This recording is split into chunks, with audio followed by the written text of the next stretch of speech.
Hi there guys, and welcome to Forward to the Past. Now in today's episode I'm going to be talking about a vintage washing machine.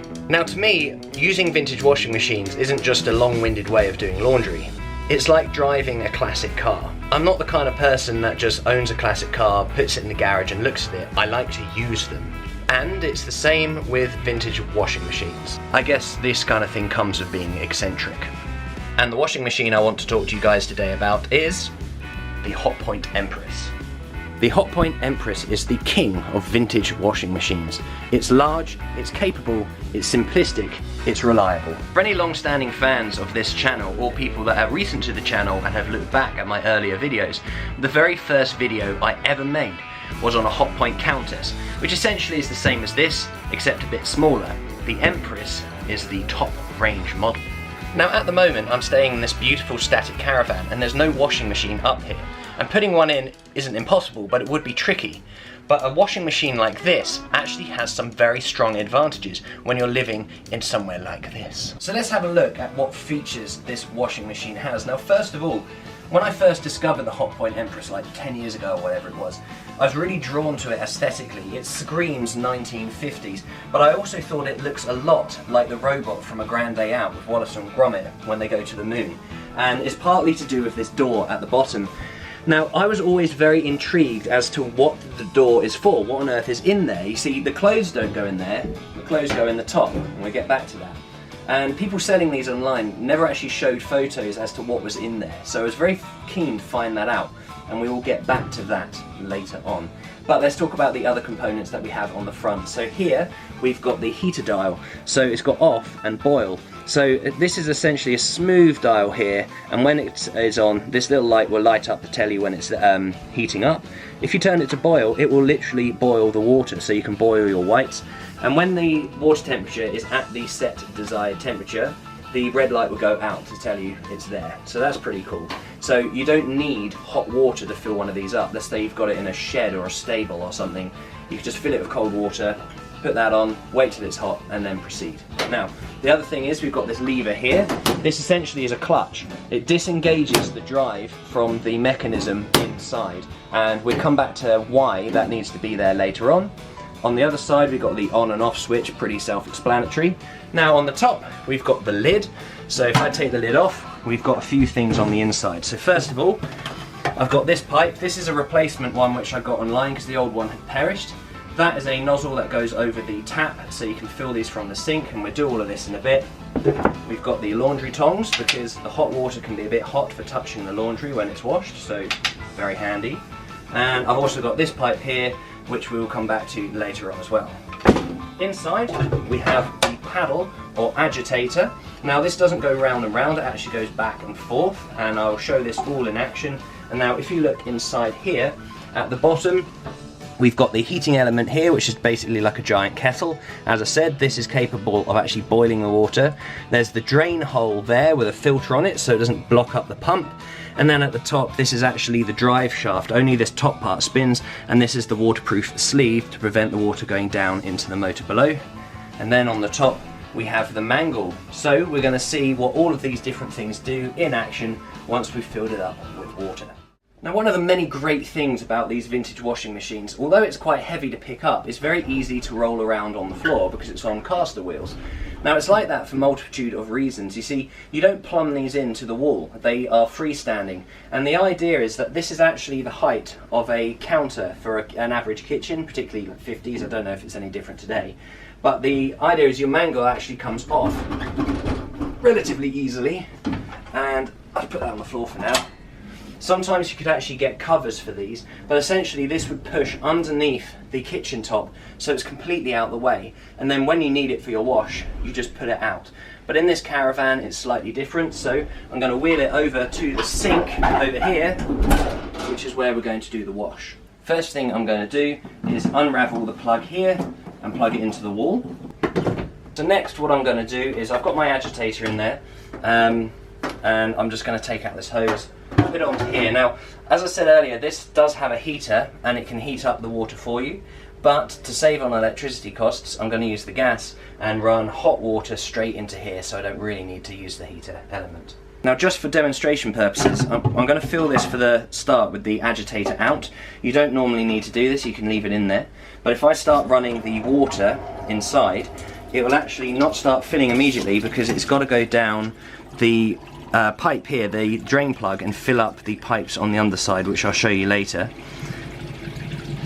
And then once it starts coming up, now if you are going to use one of these and heat it with the electric, you need to make sure that that element is completely covered with water before you switch it on, otherwise you could very easily burn it out.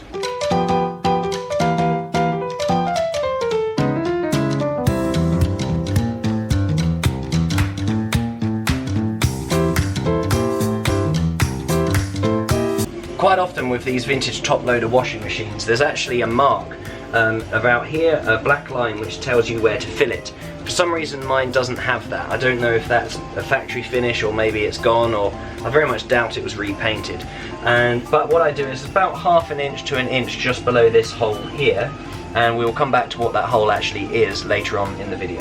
So let's say I was filling this with cold water and I wanted to use this. All I have to do is turn the dial. Because it's plugged in now, the light will actually come on, and typically about here is a nice hot wash. To the boil, that's a little bit excessive, and about there's fine. It doesn't actually say what the temperatures are, but you soon get the hang of these things when you're using it. You just got to remember to turn it off when you're done. So now we play the waiting game. I've got to fill this up till it's ready, but I mustn't leave it and forget about it because it will just overflow and flood your kitchen. So yes, you can already see that this is labour intensive compared to its modern counterpart, and there's a lot more to do yet, but I've got a little bit of time to kill.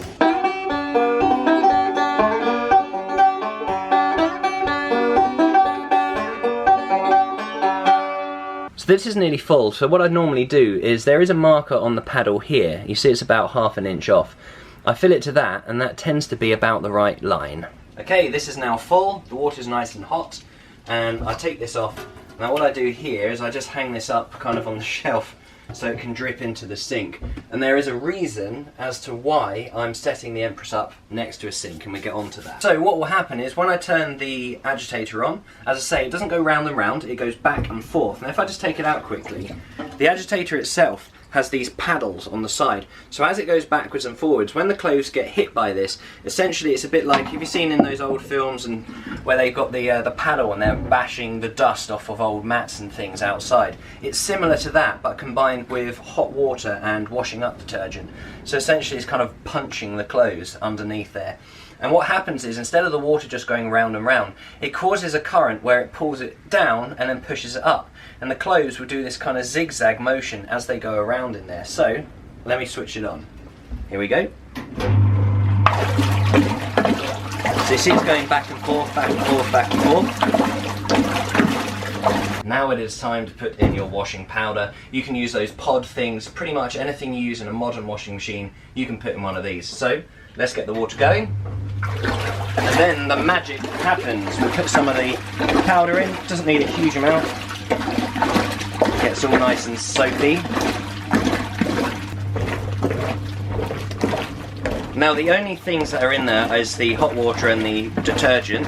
So I'm going to get this smelly old jumper and chuck it in, and you'll notice it will pull it down underwater and it's gone. And essentially what it's doing now is it's circling around, it's doing its zigzags and everything, but the Hot Bright Empress is quite a big washing machine, so I can put in a much larger load. But it's always tempting to overload these washing machines.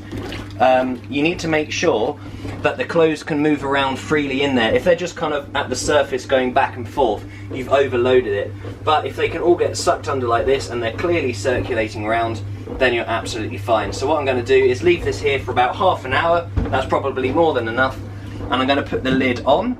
And there's a couple of reasons as to why I do that. One, it will stop any kind of random splashes of water that, it's unlikely, but it happens sometimes, it kind of spits out the edge. And two, it also keeps the heat in.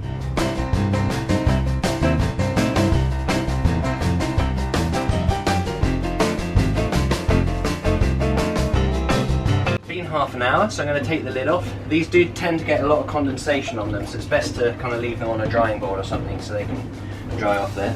Now, as you can see, the clothes are going round and round, still functioning. water's looking very dirty, and that's a good sign. That means all the water that all the dirt that was on your clothes is now in the water, and your clothes in theory are clean. Now, on your modern washing machine, where you just turn it on and it does everything, it will have a rinse cycle. This doesn't have a rinse cycle. We have to do it manually. So I'll show you how we do that. Now, this is one of the reasons why I put the washing machine next to the sink. So I'm going to just slide this over a little bit. Now, on the mangle, so the mangle is how we're going to dry our clothes. And what we're going to do is we're going to rinse out the soapy water, and we're going to put the clothes into the sink, which has just got hot, clean water coming through. So on the side of the mangle here, there's this little clip, because there's a series of holes at the top of this face where are different positions for the mangle. So I pull this up, and I can turn the mangle round until it clicks into place to here.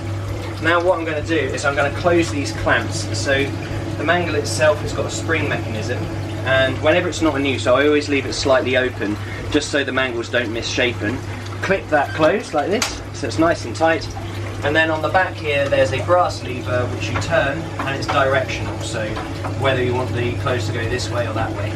Now when you run the clothes through here, a lot of water is going to come out, and it will also go into the bottom part of the mangle.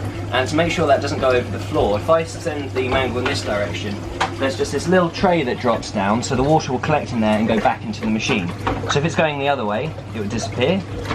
But if I'm having it this way, that means water will drain back into there. So let's put some clothes in. Now, one other thing about the controls with the Hotpoint Empress is earlier on I said about this lever essentially being a clutch. So if I push that down, it actually disengages the drive from the paddles, so it's no longer going forwards and backwards. See, have a look at this. So if I push it up, engage the clutch, off it goes. Push it down, disengages it. So why not just switch it off? Why bother with that? Well, the mangle rollers are powered by the same electric motor. So if I want the mangle rollers to go, but I don't want all the water splashing around, then I just disengage it with the clutch. And now, I've got my pyjamas, push them in there. There we go. And it comes out the other side. And in this case, I'm just going to have it go straight into the fresh water of the sink, and that will help to assist rinsing out all of those soap suds that we don't need. Look at that, beautiful.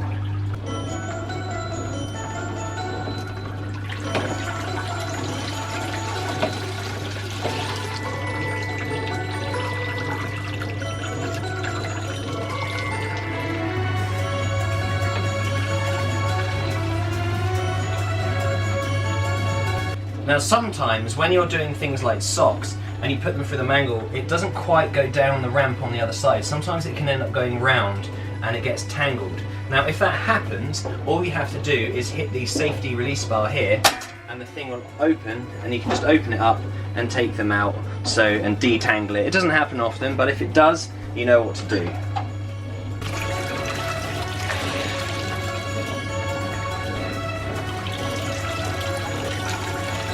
Now, one thing that a lot of you are probably thinking is you mustn't get your fingers in that mangle, and that's 100% true, because if you did, that would be immensely painful. Again, you've got the safety release button, and if you can just switch the whole thing off. Now, one of the things is when it gets to the bottom, because the water is so dirty, it can be difficult to see that kind of odd sock here and there. So sometimes what I do is I actually put the paddles back on, and then I can fish around without hitting the paddle at the bottom with the tongs. And sometimes it's easier to actually pick up a sock like that. There you go, look. It's all part of the fun about vintage laundry. You don't get this kind of engagement with a modern washing machine. Now, before I do the next bit of rinsing the clothes that are in the sink, it's a perfect opportunity. This water is still soapy, it's still hot, it's a little bit dirty, but that doesn't matter because it's a good opportunity to wash my smelly overalls rather than just doing a whole nother wash again. Oh, God. So what I'm going to do, put those in and just give them a bit of a blast. Put the lid back on so I don't get splashed. And now we move on to the next bit, the rinsing. So what you traditionally do, so the water here is just rinsing out the suds. You don't have to re-wash it inside the machine. I mean, you can if you want, but it'd be unnecessary. And what I'm going to do is just move the mangle round this way, 90 degrees, until it clicks into place. Line this up so the drainage goes back into the sink. Now, one of the things traditionally what you would do when you've seen old commercials and things for these old washing machines is you actually have the mangle here and you rinse them and you have them on the drying board. But in the case of this space that I've got, what we actually do here in the washing machine, the static caravan, is I stick the clothes through the mangle. The fresh water is just going back into the sink. Now the mangle is so efficient, you won't get any drips from that. They're nice and dry, and then I can just stick them on our makeshift washing line, and that's good enough. Honestly, they come out as clean as a modern washing machine would manage. They smell great. All is good.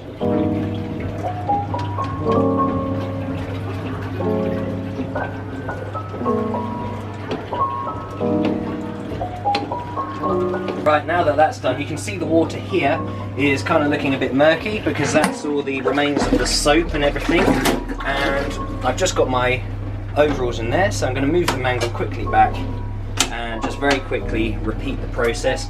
Notice I've put the clutch in, so the paddles aren't going, but the rollers are.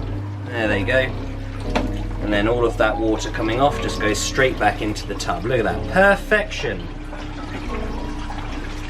So really, when it comes to this, comparing it to the modern washing machine, it's obviously very labour intensive, but really when you are looking at technology like this, you really need to compare it to what came first. So when people were still washing clothes by hand, let's say it's the 1920s, you're a housewife and doing the whole family's laundry, it's the reason they call it laundry day. It would literally take all day. And then let's fast forward a bit to the 1950s, and a family might get something like a Hot Point Empress or a Countess, whatever they're getting, and then suddenly the washing day is considerably reduced because the machine does most of the work. There's still a little bit to do outside of that. Nowadays your modern washing machine does its spin cycle, rinse, all of that kind of thing. So the only reason that you would use a washing machine like this nowadays is because you want to, and you're a bit eccentric and you find this kind of thing good fun. Otherwise you might as well use a modern one. Although, I must admit, in this static caravan, this is definitely a win over its modern counterpart.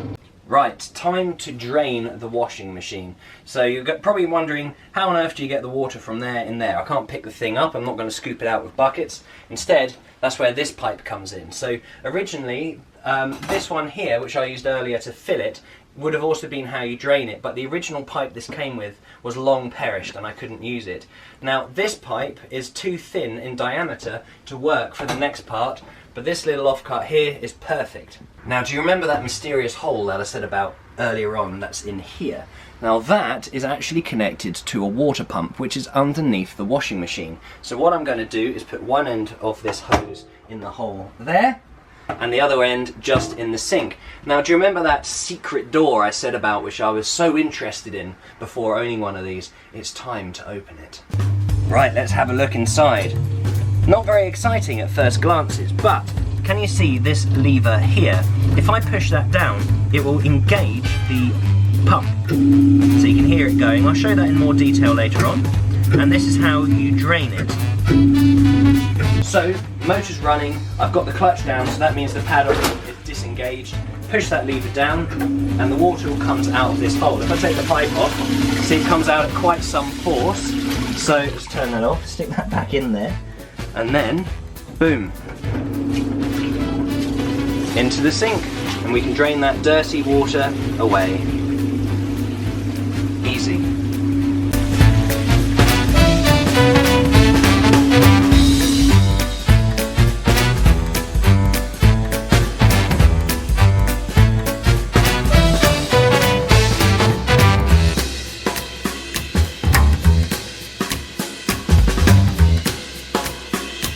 Now that the washing machine is empty, and unless you're going to do another wash, what's quite good to do is just give it a quick rinse out, because of the soap and everything. It's not good for the rubber seals, and it also just means it'd be nice and clean for the next time that you actually use it. So I'm going to run that, and then I could just leave that pipe, switch it on, and then it would just run that last water through the pump, and then make sure everything is nice and clean. So normally what I do next is I take the agitator out, and you can just check at the bottom for any loose bits. Quite often you find things like pennies, buttons, and also there's some dirt.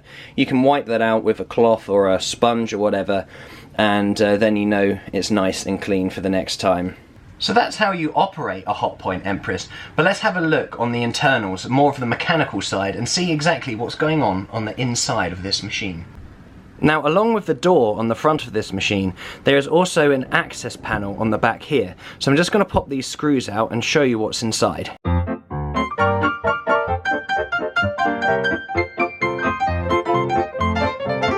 Now let's have a look at the internal parts of the washing machine. So the first thing you may notice is this great big bulbous thing here. That is the electric motor. So as it spins around, it's generating the power for everything.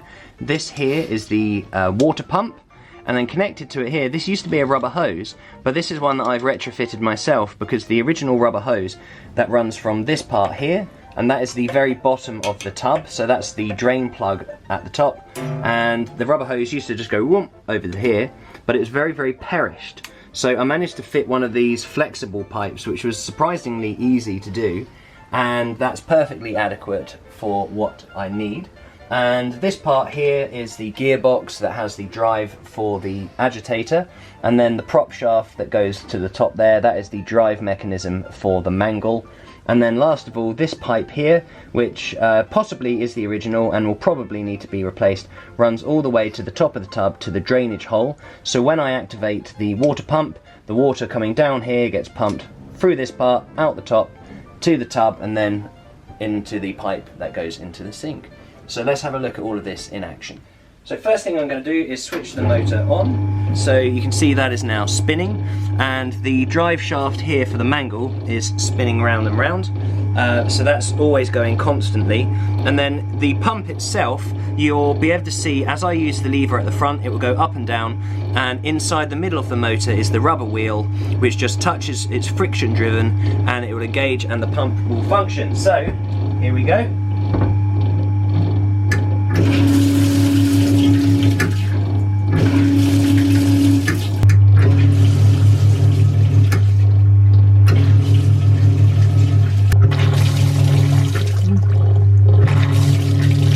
So really very straightforward in there. Now there's one last thing which I wanted to talk about with this washing machine.